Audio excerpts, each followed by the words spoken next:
کشمیریوں سے اظہار یکجہتی کے لیے 10 ڈاؤننگ اسٹریٹ پر بھرپور احتجاج کیا جا رہا ہے، جس میں پاکستانی اور کشمیریوں کے ساتھ ساتھ سکھ کمیونٹی بھی شرکت کر رہی ہے، جس کا مقصد عالمی برادری کو مقبوضہ کشمیر میں بھارتی مظالم سے آگاہ کرنا ہے۔ بیورو چیف یو کے غلام حسین عوان سے بات کرتے ہیں، جو اس وقت احتجاج کی کوریج کے لیے وہاں موجود ہیں۔ جی غلام حسین، بتائیے گا۔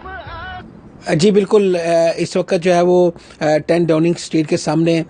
جو مظاہرین ہیں وہ پہنچنا شروع ہو گئے ہیں، اور دور دراز سے برطانیہ کے علاقوں میں، جن میں مانچسٹر، بریڈ فورڈ، برمنگھم اور یورپ سے بھی جو قافلے ہیں بسوں کی صورت میں وہ 10 ڈاؤننگ اسٹریٹ پر پہنچ رہے ہیں، جہاں پر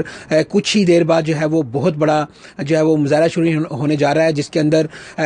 دنیا بھر کو بھارتی مظالم جو ہے مقبوضہ کشمیر کے اندر اس کے بارے میں آگاہ کیا جائے گا، اور اس کے بعد جو جتنے بھی کشمیری لیڈران ہیں وہ متفقہ طور پر ایک جو قرارداد ہے وہ برطانوی وزیر اعظم آفس کو جو جمع کرائیں گے، جس کے اندر بھارتی مظالم کا ذکر ہے۔ اور اس کے ساتھ ساتھ آپ کو یہ بھی بتاؤں کہ یہ جو مظاہرہ ہونے کے لیے جا رہا ہے، اس میں مقبوضہ کشمیر کی قیادت کے ساتھ ساتھ آزاد کشمیر کی قیادت بھی جو ہے وہ موجود ہوگی، اور اس کے علاوہ پاکستان سے بھی خصوصی طور پر جو ہے وہ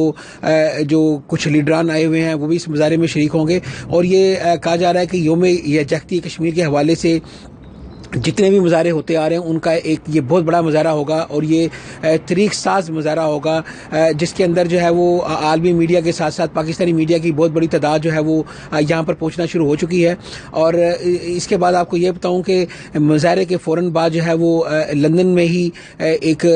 بھارتی مظالم کے حوالے سے کشمیر مظالم کے حوالے سے ایک نمائش کی جائے گی، جس کا افتتاح جو ہے وہ وزیر خارجہ شاہ محمود قریشی کریں گے۔ جی